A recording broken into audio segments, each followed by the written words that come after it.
오늘 말씀의 제목이 눈을 빼고 손을 찍어라. 좀 살벌합니다. 제목이 살벌합니다. 때문에 설교하면서 좀 염려가 됩니다. 설교를 듣고 은혜를 진하게 받아서 다음 주일 오실 때 외눈 외팔로 오면 어떡하나? 목사님 신방해 주세요. 나 눈 뺐어요. 나 손 잘랐어요. 병원 신방해 주세요. 그런 전화가 오면 어떡하나? 그런 염려가 조금 됩니다. 그런 전화 안 오기를 기대합니다. 그런 전화 안 하시기를 축복합니다. 예. 그럼 왜 이토록 살벌한 제목을 잡았느냐? 오늘 말씀이 좀 살벌해요. 말씀 그대로 제목을 잡다 보니까 눈을 빼고 손을 찍어라. 이렇게 살벌한 제목을 잡게 됐습니다. 산상수훈은 천국 시민의 대헌장입니다. 우리가 산상수훈을 보고 있잖아요. 차례대로. 엄격하고 최고로 높은 수준의 삶을 우리에게 요구합니다. 우리가 자녀를 양육할 때 때에 맞게 교육을 시키지요. 갓난 아기가 똥오지 못 가리고 똥 누는 것 탓하지 않습니다. 당연한 것입니다. 오히려 똥을 누지 않으면 오히려 걱정합니다. 야, 너 똥 놓아야 돼. 걱정합니다. 근데 유치원생만 돼도 똥오짐을 스스로 해결해야 됩니다. 또 그걸 요구합니다. 성인이 되면 스스로의 삶을 책임져야 됩니다. 본인만 책임지는 게 아니고 타인의 삶도 책임져야 돼요. 가족도 책임져야 됩니다. 더 성숙하게 되면 연로한 부모님의 부양까지 책임져야 되는 것입니다. 주님은 우리에게 때때에 맞는 삶을 요구하세요. 우리가 하나님의 자녀가 되었습니다. 천국 시민이 되었어요. 제자가 되었습니다. 주님은 우리에게 높은 도덕적 삶을 요구합니다. 오늘 본문은 그래서 엄격하고 살벌한 것입니다. 눈을 빼고 손을 찍는 마음으로 너 말씀 지키며 살아야 돼 라는 엄격함을 요구해요. 우리가 이토록 엄격하게 지키며 살아야 될 그 말씀이 무슨 말씀이지요? 제7계명 간음하지 말라라는 말씀이에요. 간음하지 말라라는 말씀이에요. 제7계명은 2000년 전 예수님 당시에도 심각했지만 오늘 또 동일하게 심각한 말씀이에요. 아니 오히려 더 심각해진 말씀입니다. 통계에 의하면 이 시대 이혼 사유의 거의 절반이 외도 불륜입니다. 많은 가정이 7계명 간음 때문에 파괴가 됩니다. 하나님은 하나님 백성에게 계명을 주셨어요. 그 계명을 주신 목적이 뭐지요? 내가 거룩하니 너희도 거룩하라. 거룩하게 살라는 거예요. 그래서 우리에게 계명을 주신 거죠. 거룩은 천국 백성에게 가장 중요한 요인입니다. 요소입니다. 가정은 거룩을 지켜내는 가장 중요한 자리이죠. 간음은 가정의 거룩을 파괴시키는 주범입니다. 때문에 예수님께서 산상수훈에서 10계명을 재해석하십니다. 10가지 계명 가운데 10가지 계명을 다 해석하지 않고 딱 2계명만 콕 집어가지고 재해석을 하세요. 산상수훈에서.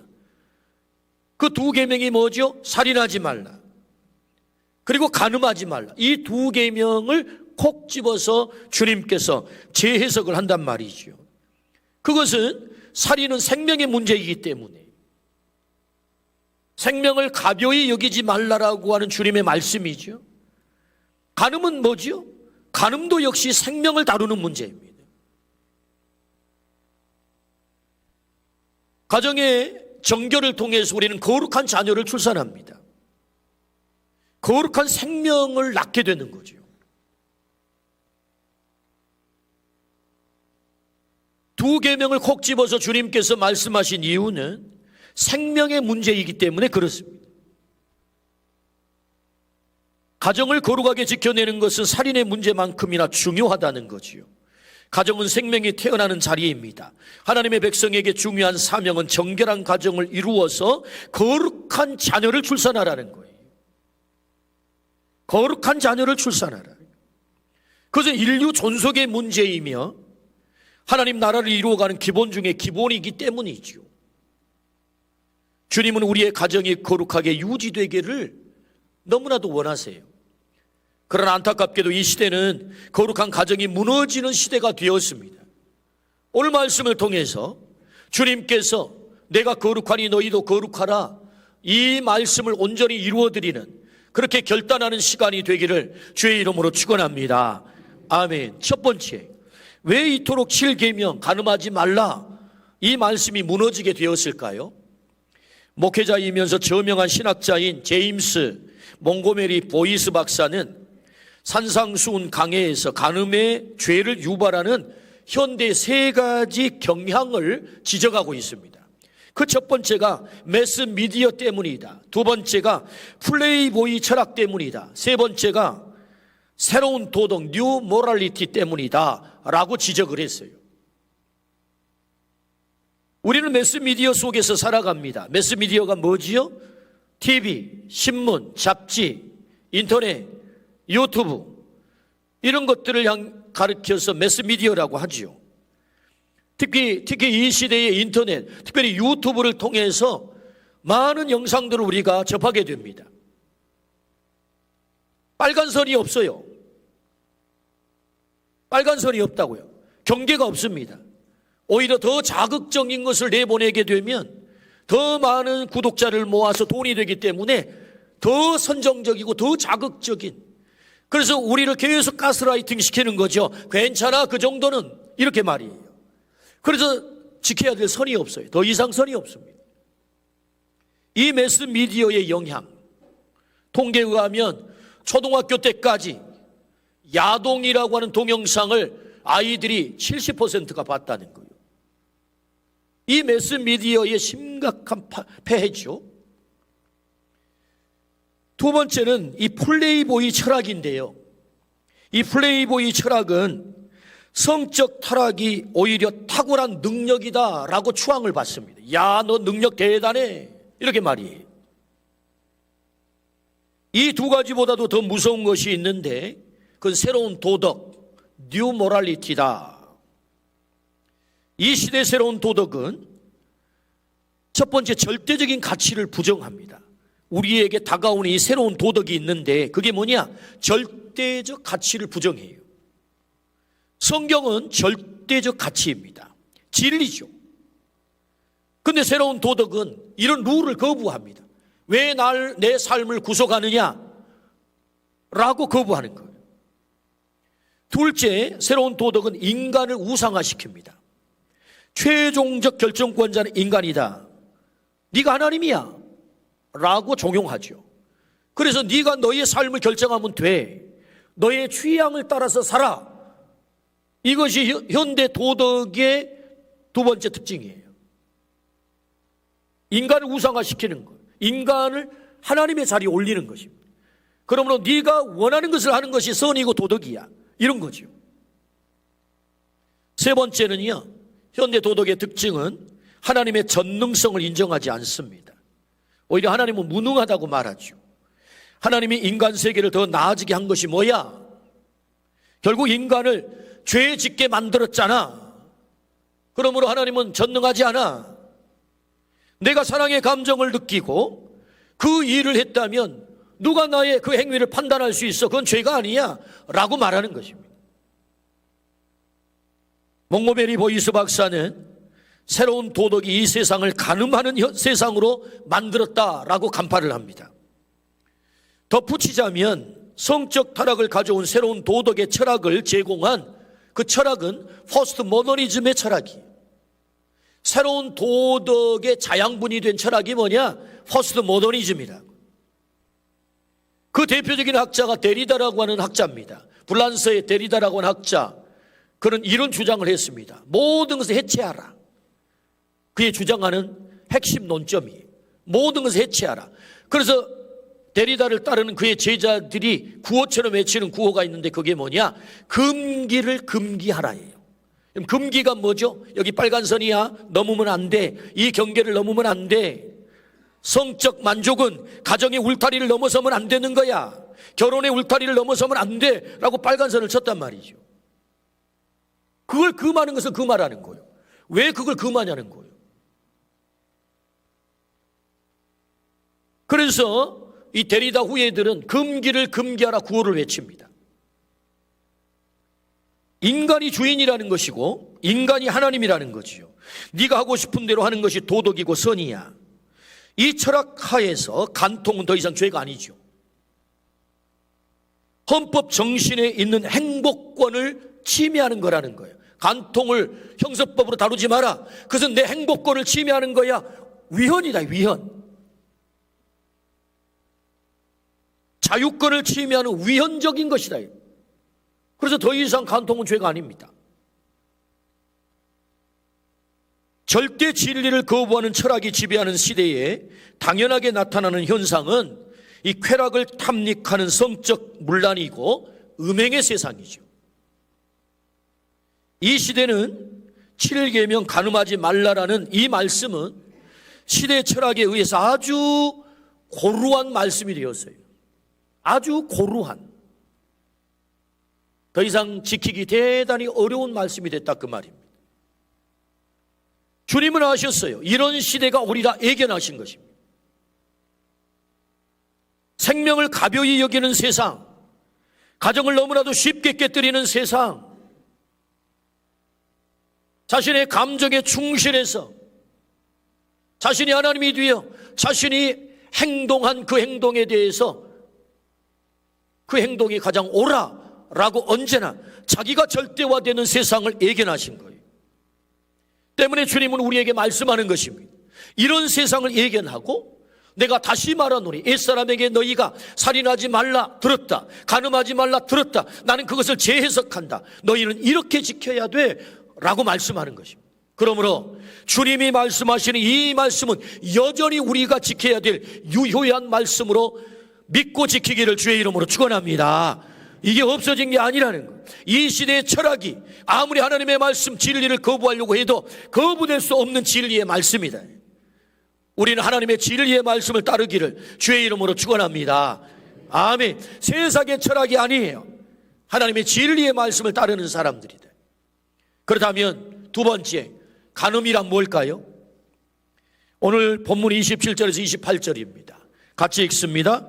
또 간음하지 말라 하였다는 것을 너희가 들었으나 나는 너희에게 이르노니 음욕을 품고 여자를 보는 자마다 마음에 이미 간음하였느니라. 아멘. 남자들이 질문이 생기죠. 왜 여자는 다루지 않습니까? 아니 남자는 다루지 않습니까? 여자는 다루지 않습니까? 음욕을 품고 여자를 보는, 음욕을 품고 남자를 보는 똑같은 겁니다, 여러분. 간음은 남녀 간의 구체적인 행위죠. 주님은 구체적인 행위보다도 더 근본적인 간음을 말씀하세요. 음욕을 품고 여자를 보는 자마다 간음하였느니라. 정말 감당이 안 되는 말씀이죠. 감당이 안 되는 말씀. 질문이 생깁니다. 예수님 우리를 아예 그냥 죽일 작정이신가? 아예 죄책감을 심어주시려고 아예 작정을 하셨는가? 그런 질문이 생겨요. 야, 너 죄책감 가지고 평생 살아. 그러시려고 이 말씀을 주셨나? 그런 질문이 생긴다니까요. 왜냐하면 이 말씀 앞에 우리가 자유롭기가 참 대단히 어렵습니다. 주님께서 우리에게 죄책감을 심어 그 죄책감을 가지고 평생 살라고 이 말씀을 주신 게 아니에요. 간음의 근본적인 뜻을 말씀하고 있는 거죠. 음욕 원어에서는 에피듀메오, 갈망하다, 욕망하다라는 뜻입니다. 배우자가 아닌 이성을 바라보는 목적이 자신의 욕망을 채우기 위한 대상으로 바라보는 것을 말하는 것입니다. 결혼의 틀 안에서, 가정이라는 틀 안에서 그 틀을 벗어나서 이성을 바라보는 그 욕망, 그게 간음이다라는 거죠. 간음의 출발이 마음의 욕망으로부터 출발함을 성경은 말씀합니다. 그러므로 간음이란 마음으로부터 시작되고 그 음욕을 품고 타 이성을 바라보는 것이 간음이다라고 성경은 정의를 해요. 구체적인 남녀 간의 행위 그 이전에 우리의 마음으로부터 시작된다는 것입니다. 주님이 이렇게 말씀하시면 우리에게 죄책감을 심어주기 위해서가 아니에요. 왜 이렇게 말씀하셨죠? 왜 이렇게 감당하기 힘든 말씀을 우리에게 주셨던 거지요? 그것은 첫째, 우리의 약함을 아셨기 때문이에요. 우리는 언제든지 죄를 지을 수 있는 약한 인간입니다. 누구에게도 예외가 없어요. 어제까지 안전했어요. 아무 일 없어요. 오늘 무너질 수 있습니다. 그것이 우리 인간의 실존이라는 것입니다. 약한 가변적인 존재다. 자신할 수가 없어요. 이 약한 자리에서 우리를 건지기 위해서 이 경고의 말씀을 주시는 거죠. 아예 싹을 잘라야 돼. 시작부터 너의 마음속에 있는 싹을 자르지 않으면 그 싹이 자라서 결국 너는 그렇게 무너지게 될 거야. 그러므로 싹을 잘라야 돼. 우리의 약함을 아신 주님께서 우리를 건지시기 위해서. 두 번째, 인간은 본능적 동물임을 아셨기 때문이에요. 왜 이렇게 참 감당 안 되는 말씀을 우리에게 주셨느냐 하면 인간은 본능적 동물임을 아셨기 때문에 인간이 고상한 것 같아 보여도 본능을 좀 고급지게 채우는 동물에 불과하는 것입니다. 예를 들어보면 짐승이 사냥을 해가지고 그 천적 있잖아요. 육식을 하는 동물이 사슴을 잡아가지고 그냥 피가 철철 나게 찢어서 먹습니다. 막 먹어. 피 묻혀가면서. 사람은 어떻게 고기를 먹죠? 안 보이는 곳에 잡아요. 안 보이는 곳에. 피는 다른 사람이 흘려요. 나는 피를 안 흘렸거든. 안 보이는 곳에 잡아다 가져다가 딱 잘라가지고 요리를 해가지고 고급스럽게 앉아가지고 고급스러운 테이블에서 나이프질을 하는 것입니다. 결국 먹는 건 고기예요. 먹는 방법만 좀 달라. 고급지게 먹을 뿐이에요. 결국은 본능을 채우는 존재란 말입니다. 우리도. 인간은 끊임없이 본능에 사로잡혀 살아가는 존재이죠. 본능으로 망하지 않고 본능을 극복하고 살도록 하기 위해서 네 마음속에 음욕의 싹이 돋아나면 처음부터 잘라내지 않으면 너는 그 본능에 침몰당할 수밖에 없는 존재야. 그래서 이 말씀을 주는 거죠. 음욕을 품고 여자를 보는 자마다 싹을 아예 잘라야 돼. 그래야 너는 본능을 이길 수 있어 라는 말씀이거든요. 세 번째는요, 왜 이 말씀을 주셨을까? 욕심이 잉태한 즉 죄를 낳고 죄가 장성한 즉 사망을 낳는 존재인 것을 아셨기 때문이에요. 야고보서 1장 15절 말씀이죠. 욕망은 죄로, 죄는 사망으로 이어지게 되는 거예요.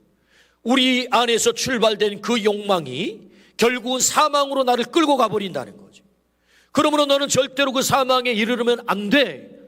그러므로 네 마음속에 일어나는 그 욕망의 싹을 처음부터 잘라야 돼라는 말씀이죠. 사단은 영악합니다. 우리 안에 계속해서 욕망의 씨앗을 심어요. 그래서 그 씨앗이, 욕망의 씨앗이 발아하도록 자꾸 부채질을 합니다. 그리고 싹이 자라면 공격하기 시작하죠.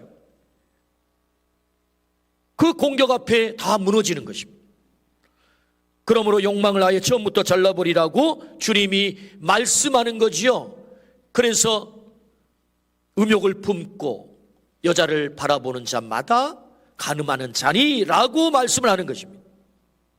우리의 죄책감을 자극하기 위해서가 아니에요. 그 싹을 네가 처음부터 자르지 않으면 너는 여기로부터 자유로울 수가 없어 라는 말씀인 거지. 사단의 빌미를 제공하지 않기 위해서 주신 말씀, 엄격한 기준을 말씀하시면 우리에게 죄책감을 주기 위해서가 아닙니다. 우리를 약한 자리에서 건지시고 본능으로 망하지 않게 하기 위해서요, 처음부터 욕망의 싹을 잘라 사망의 자리에 이르지 않도록 하기 위해서 주님이 이 말씀을 우리에게 허락한 줄로 믿습니다. 아멘. 그렇다면 어떻게 제7계명 간음하지 말라 말씀에 순종할 수 있을까요? 이게 숙제잖아요. 제가 존경하는 이동원 목사님은 산상수훈 강해에서 이것을 6가지로 정리를 했습니다. 첫 번째는 이 범죄의 무서운 결과를 인식하라라는 말씀이 오늘 29절에서 30절입니다. 만일 내 오른손이 너로 실족하게 하거든 빼어내버리라. 내 백체 중 하나가 없어지고 온몸이 지옥에 던져지지 않는 것이 유익하며, 또한 만일 내 오른손이 너로 실족하게 하거든 찍어내버리라. 내 백체 중 하나가 없어지고 온몸이 지옥에 던져지지 않는 것이 유익하니라. 간음의 결과가 뭐예요? 지옥이라는 거예요. 여러분, 이 말씀은 이렇게 요리하지 마세요. 주님이 하신 말씀이 간음의 결과가 뭐냐? 너 지옥행이다는 거예요. 지옥행. 여러분, 이 말씀을 이렇게 심각하게 들으시기를 축복합니다. 어떻게 우리가 7계명을 순종할 수 있어요? 간음하지 말라? 이 결과의 처참함을 우리가 인식해야 된다는 거예요. 지옥이야 라는 말씀이죠. 이걸 인식해야 그 자리에 떨어지지 않는다는 것입니다. 두 번째, 어떻게 우리가 순종할 수 있어요? 영원을 생각하며 행동하라. 쾌락주의자들의 최고의 가치관은 오늘입니다. 당장 누리는 쾌락, 당장 즐길 수 있는 쾌감, 그것이 전부이지요. 그러나 하나님의 사람은 영원을 사는 사람이에요. 이터널 라이프. 이 땅에 잠깐의 찰나의 쾌락이 전부가 아니잖아요. 우리는 영원한 생명을 사는 사람이다. 할렐루야. 그러므로 영원히 있음을 믿기 때문에 죄의 쾌락에 빠지지 않는 거지. 영원히 즐긴 낙원을 바라보는 사람들, 그 결과의 처참함을 우리는 알고 있기 때문에. 여러분, 간음의 쾌락의 결과를 상상해 보십시오. 부부간에는 어떤 결과가 가져올까요? 가정에는 어떤 결과가 찾아올까요? 또 자녀들은 어떤 결과가 찾아올까요? 우리의 정신건강에는 어떤 결과가 찾아올까요? 우리 인간관계에는 또 어떤 결과가 찾아올까요? 내 인격에는 또 어떤 결과가 찾아올까요? 하나님 앞에 우리가 서는 날 우리에게 어떤 결과가 찾아올까요? 그러므로 어떻게 우리가 순종할 수 있어요? 우리는 영원히 사는 사람임을, 하나님 앞에서 영원히 살아가는 존재임을 잊지 말라. 찰나의 쾌락에 빠지지 말라라고 주님이 말씀하세요. 우리가 영원히 삶을 잊지 않기를 축복합니다. 세 번째, 우리가 어떻게 간음하지 말라 순종할 수 있겠어요? 피하라 말씀하세요. 피하라. 디모데후서 2장 22절 상반절에 또한 너는 청년의 정욕을 피하고, 청년 때의 특징은 이 욕망이 꿈틀꿈틀거린다는 것 아니겠습니까? 그렇다고 해서 내 마음대로 선 없이 넘어서면 안 되는 것입니다. 제가 신학교 다닐 때 설문조사에서 거의 95%가 혼전, 순결은 당연한 것이다, 그렇게 설문조사에 나왔어요. 지금은 설문조사를 하면 신학생들도 50%는 괜찮다는 거예요. 이렇게 무너지고 있습니다. 오늘 성경이 말씀하는 것처럼 너는 청년의 정욕을 피하래. 정욕이 꿈틀거리지만 선이 있는 거야. 선. 넘어서서는 안 되는 선. 그래서 잠언 6장 27절 말씀에 사람이 불을 품에 품고서야 어찌 그의 옷이 타지 않겠느냐. 우리 안에 이 욕망의 불을 품고 있으면 타게 된다는 것입니다. 그럼 어떻게 하라는 거예요? 피하라는 거죠. 피하라. 그래서 요셉이 어떻게 하죠? 도망치잖아요. 보디발의 아내가 음욕을 품고 달려들 때 어떻게 합니까? 도망치잖아요. 나 괜찮아, 여기 있어도. 아니요, 불에 타는 것입니다. 여러분, 종이기 때문에 도망치기가 대단히 곤란했을 거예요. 그리고 또 요셉이 얼마나 사랑에 배고픈 사람입니까? 어린 시절에 엄마가 돌아가셨죠. 형들로 미움을 당해서 팔려왔어요. 그러니까 사랑이 고픈 사람. 그런데 자기를 사랑하겠다고 쫓아오는 여인이 있으니 얼마나 좋아요? 즐기면 되는 거잖아요. 자기가 원했나요? 보디발의 아내가 원했지. 합의하면 죄가 아니라며요. 요새 법도. 적당하게 즐기면 되는 거죠 뭐. 아니요, 그렇지 않습니다. 요셉은 옷을 벗어놓고 도망을 치는 것입니다. 여러분, 옷을 벗어놓고 도망치기를 축복합니다. 물론 그 일로 인해서 곤란을 당합니다. 요셉이 감옥까지 가고. 그러나 하나님이 세워주시는 때가 있는 줄로 믿습니다. 요셉을 하나님이 세워주세요. 하나님이. 오늘 여기 청년들이 있다면 잘 들으십시오. 도망치래. 피하래. 말씀하세요. 그럴 때 우리가 7계명 순종할 수 있다. 네 번째, 눈을 빼고 손을 찍으라고 말씀하세요. 좀 살벌하긴 하지만 말씀을 좀 읽어봅시다. 만일 내 오른눈이 너로 실족하게 하거든 빼어내버리라. 내 백체 중 하나가 없어지고 온몸이 지옥에 던져지지 않는 것이 유익하며, 또한 만일 내 오른손이 너로 실족하게 하거든 찍어내버리라. 내 백체 중 하나가 없어지고 온몸이 지옥에 던져지지 않는 것이 유익하니라. 네 손이 너를 범죄하게 했다면 그거 잘라버리고 천국 가는 게 낫지, 그거 가지고 지옥 가면 얼마나 너 불행하겠냐, 그런 얘기잖아요. 네 눈이 범죄하게 했다면 그 눈 빼버리고 천국 가는 게 낫지, 지옥에 떨어지면 되겠어? 그런 말씀이에요. 제가 호쿠마 주석을 보고 있는데요, 호쿠마 주석의 주경하기를 한 신학자는 여기 손을 잘라버리라, 이 손이 그냥 단순히 이렇게 핸드 손이 아니고, 이 신학자는 깊이 연구를 해가지고 그것이 남자의 남근이다, 그걸 잘라버리라, 그렇게 해석을 한 신학자가 있어요. 교회 역사에 이 말씀을 액면 그대로 순종하는 사람들이 많았습니다. 손을 자르기도 하고 심지어 고자가 되기도 하고, 그렇게 하고서 그들은 그 음욕을 떠나는 데 성공했을까요? 물론 성공하신 분도 있었지만 또 실패자도 있었습니다. 왜? 남아있는 손이 또 범죄를 저지르고 남아있는 한 눈이 또 범죄를 저지르기 때문에. 그러므로 이 말씀은 실제로 눈을 빼고 손을 자르라, 이 말씀이 아니고 그런 마음으로 단호하게 자르라는 거예요. 나는 절대로 이 길을 걷지 않겠어, 이 길을 걷는 건 지옥이야, 나는 절대로 이 길을 걷지 않겠어라는 단호한 각오와 결단을 하라는 거예요. 여러분, 이 단호한 결단과 각오가 있기를 주의 이름으로 축원합니다. 아멘. 오늘 말씀이 좀 무겁긴 합니다. 그래도 하나님의 말씀임을 들어야 돼요. 개혁가 칼빈은 우리 머리 위에 새가 날아다니는 것을 막을 수 없다. 그러나 그 새가 네 머리에 앉아서 둥지는 틀지 말게 하라 그랬어요. 왜 생각이 왔다 갔다 하는 것을 막을 수 있겠어요? 그러나 내가 좀 어떻게 해볼까 하고 그 생각을 잡아다가 내가 저걸 어떻게 좀 계획을 세우거나 마음에 품거나 그런 거 하지 말라는 거예요. 하지 않기를 축복합니다. 하지 않기를 축복합니다. 다섯 번째는요, 어떻게 우리가 7계명을 순종할 수 있을까? 영으로서 몸의 행실을 죽이라 라고 말씀하세요. 로마서 8장 13절 같이 읽겠습니다. 너희가 육신대로 살면 반드시 죽을 것이로되 영으로서 몸의 행실을 죽이면 살리니. 갈라디아서 5장 16절 말씀, 내가 이르노니 너희는 성령을 따라 행하라. 그리하면 육체의 욕심을 이루지 아니하리라. 어떻게 우리의 육체의 욕심이 욕망을 이길 수 있다고요? 성령을 따라 행하면 이길 수 있는 줄로 믿습니다. 성령으로 너의 육신의 행실을 죽이라는 거예요.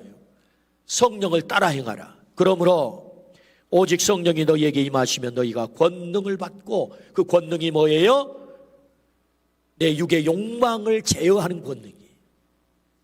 내 안에 일어나는 욕심을 극복하는 권능, 이 초국의 권능, 성령을 따라 행하기를 축복합니다. 그럴 때만 우리가 7계명을 순종할 수 있다. 여섯 번째, 마지막, 어떻게 순종할 수 있어요?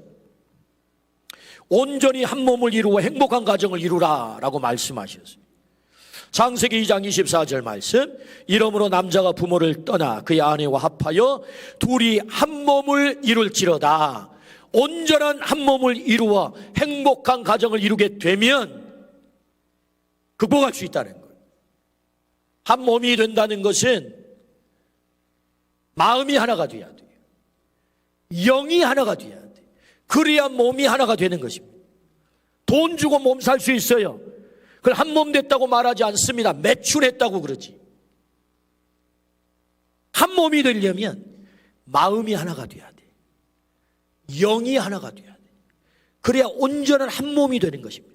이 한 몸을 이룰 때 행복한 가정을 이루게 된다. 할렐루야. 이 행복한 가정이 우리 모두의 가정이 되기를 주의 이름으로 축원합니다. 그래서 제7계명을 순종하기를 축복합니다. 이 한 몸을 이루려면 악교풀이 필요한데, 악교풀, 붙이는 풀, 그게 뭐죠? 사랑이죠. 한 몸을 이루려면 사랑이 필요해요. 철없을 때 사랑은 황홀한 감정이라고 말합니다. 황홀한 감정. 여러분, 그 황홀한 감정의 유효기간은 2년, 좀 길면 3년. 콩깍지가 벗겨지는 순간 괴물이 보여, 괴물이. 내가 저 괴물과 살았나? 이렇게 말이에요. 천사인 줄 알았는데 콩깍지가 벗겨지니까 괴물이 되는 거예요. 에리 프롬은 The Art of Loving이라고 하는 유명한 사랑의 기술이라는 책에서 사랑의 속성 5가지를 얘기해요. 우리가 한 몸을 이루기 위해서 이 사랑이 있어야 돼요. 그 첫 번째가 사랑은 책임지는 거예요. 두 번째가 배려하는 거예요. 세 번째가 그를 많이 공부해서 도대체 저 사람은 무엇 때문에 사랑을 받는다고 생각하는지를 공부를 해가지고 이해하는 거예요. 이해. 네 번째가 존중하는 것입니다. 존중하는 거예요. 다섯 번째가 다 주는 거예요. 그래서 에리 프롬은 사랑이란 의지적 노력이라고 했어요. 황홀한 감정도 물론 사랑의 요인이긴 하지만 그건 아주 작은 부분이고 사랑은 의지적 노력이다. 상담가 게리 체프먼은 오랫동안 상담한 결과 5가지 사랑의 언어가 있음을 발견을 했어요. 책을 썼어요. 5가지 사랑의 언어. 이 책을 여러분 꼭 한번 읽어보시기 바랍니다. 그는 책에서 사랑의 언어, 인정하는 말, 칭찬하고 인정하는 말. 두 번째, 함께 있는 시간. 세 번째, 선물. 네 번째, 봉사. 다섯 번째, 스킨십. 이게 사랑의 언어라는 거예요. 근데 사람들이요, 이 사랑을 느끼는 코드가 달라요. 어떤 사람은 선물을 막 주면 저 사람이 나를 사랑하는갑다 하고 사랑을 느껴요. 근데 어떤 사람은 심쿵해. 근데 그 사람은 함께 있는 것이 사랑이라고 생각을 해. 함께 있어줘야 또 사랑을 받는다고 생각을 해. 제가 모시고 사는 존중하는 여자분은요, 제가 공부를 해봤어요. 뭐 때문에 사랑을 느끼는가, 사랑의 언어가 어떤 언어여야 하는가 공부를 해봤더니 꽃 선물을 좋아해요. 꽃 선물. 제가 그 꽃을 자주 사다 드립니다. 그래 사랑받는다고 느끼니까. 코드를 맞춰야 될 것 아니에요. 소와 사자처럼 나는 최선을 다했어요가 아니라, 그리고 또 뭘 좋아하는가 가만 봤더니 인정받는 말을 좋아해요. 그래서 요리를 하면요, 와, 쌔바닥이 끼껴 들어간다. 너무 맛있다. 몸이 부셔진 줄 모르고 막 요리를 합니다. 나는 당신이 밥을 짓으면서 칙칙칙 밥소리가 날 때 나는 너무 좋아. 이 말에 그냥 막 밥을 얼마나 열심히 지어대는지.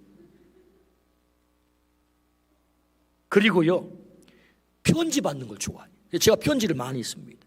편지. 사랑의 코드가 있다는 거예요. 그러면 저는 뭐 때문에 사랑받는다고 느끼냐? 저는 밥 해주면 좋아해요. 배가 고프면 화가 나요. 그래서 밥을 잘 해주면 내가 사랑받고 있고 느끼는 거예요. 그러니까 6시도 어디 간다 하면 밥을 딱 밥상을 차려줍니다. 이게 사랑의 언어가 있다는 것입니다. 여러분, 우리 부부 얘기하는 게 아니고요, 게리 체프먼이 사람이 살아가는 세상에는 내가 뭐 때문에 사랑받는가 언어가 있다니, 언어. 그 언어를 잘 배워가지고 이 사람이 뭐 하면 사랑을 받는다고 느껴, 그 언어를 하라는 거예요. 그 언어를. 그래야 한 몸을 이룰 수 있다는 거예요. 그래야 행복해야 가정의 울타리를 지킬 수 있다는 것입니다.